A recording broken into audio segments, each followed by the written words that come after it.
Dalam materi eksepsi atau nota keberatan terdapat dalil-dalil lain yang dikemukakan oleh penasihat hukum terdakwa. Maka penuntut umum akan menanggapi keberatan penasihat hukum atas nama terdakwa Ricky Rizal Wibowo sebagai berikut.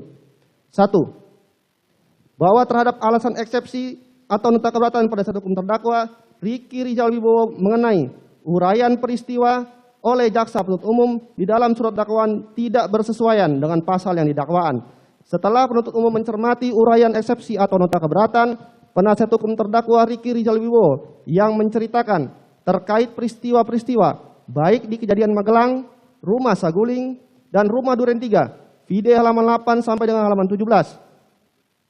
Yang mana hal tersebut secara jelas dan tegas sudah menguraikan materi pokok perkara yang bukan ruang lingkup dari eksepsi, sebagaimana dimaksud pasal 156 ayat 1 KUHP. Selain hal tersebut, pada pokoknya penasihat hukum terdakwa juga menguraikan keberatan karena uraian peristiwa dan peran masing-masing terdakwa disimpulkan oleh penasihat hukum. Dilakukan dengan cara copy paste antara dakwaan yang satu dengan yang lain. Oleh karena itu, kami jaksa penuntut umum sekalipun memandang keberatan penasihat hukum tersebut tidak termasuk dalam ruang lingkup materi eksepsi sebagaimana dimaksud 156 ayat 1 KUHP, namun perlu sedikit kami jelaskan alasan kami mengapa dalam menguraikan fakta perbuatan konstruksi Van de Feiten antara terdakwa dengan saksi-saksi lainnya, terdakwa dalam berkas terpisah memiliki kesamaan. Satu sama lainnya adalah karena dakwaan disusun dan dibangun dari suatu rangkaian peristiwa pidana yang sama yang dilakukan secara bersama-sama antara terdakwa dengan saksi-saksi lainnya atau terdakwa dalam berkas terpisah. Sehingga tidaklah mungkin terdapat perbedaan cerita yang justru malah akan menimbulkan kaburnya surat dakwaan karena tidak konsistennya jaksa penuntut umum dalam menguraikan perbuatan masing-masing pelaku tindak pidana. Selain itu, kami tim penuntut umum juga tidak sependapat dengan alasan eksepsi penasihat hukum terdakwa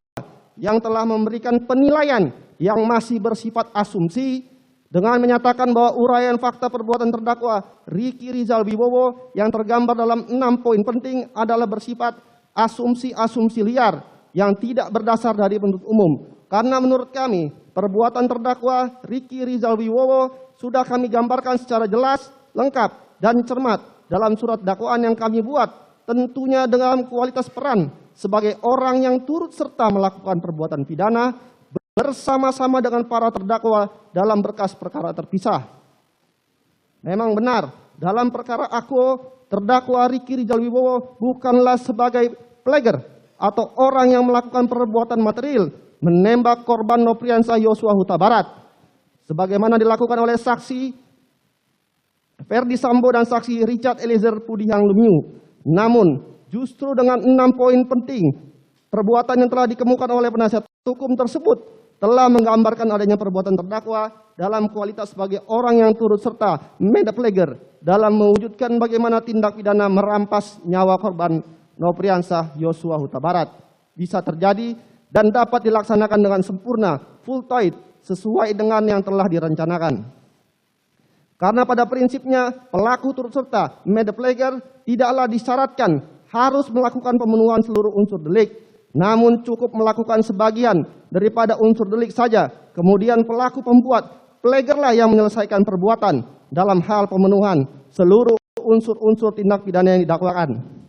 Hal ini ditegaskan dalam Ares Hojrak tanggal 1 Desember 1902 dan 29 Oktober 1934 yang sejalan dengan pendapat Pompi yang menyatakan bahwa turut serta melakukan pelaku peserta dapat terjadi dalam berbagai bentuk, yaitu pengaturan mengenai seseorang yang berkedudukan sebagai saksi untuk terdakwa lainnya mengenai suatu tindak pidana yang dilakukan secara bersama-sama. Sebelumnya sudah diatur dalam berbagai jurisprudensi, yaitu putusan Mahkamah Agung nomor 1989/PIT/1989 tanggal 21 Maret 1990 yang menjelaskan bahwa Mahkamah Agung tidak melarang apabila jaksa penuntut umum mengajukan saksi mahkota di persidangan dengan syarat bahwa saksi ini dalam kedudukannya sebagai terdakwa tidak termasuk dalam satu berkas perkara dengan terdakwa yang diberikan kesaksian, serta putusan Mahkamah Agung nomor 2437K/PIT 2011 menyebutkan bahwa meskipun KUHP tidak memberikan definisi otentik mengenai saksi mahkota, namun berdasarkan perspektif empirik, maka saksi mahkota didefinisikan sebagai saksi yang berasal atau diambil dari salah seseorang tersangka atau terdakwa lainnya yang bersama-sama melakukan tindak pidana kepada saksi tersebut diberikan mahkota. Sehubungan dengan ini, pemisahan berkas perkara splitsing oleh jaksa penuntut umum dapat dilakukan dalam hal tindak pidana yang terjadi merupakan penyertaan atau delnemeng yang dilakukan beberapa orang terdakwa dengan peran masing-masing terdakwa berbeda dan alat bukti yang ditemukan sangat minim sehingga menghambat jalannya acara pembuktian yang akan memunculkan saksi sekaligus terdakwa dalam berkas perkara terpisah yang biasanya dikenal dengan sebutan saksi mahkota, Crown Gateway.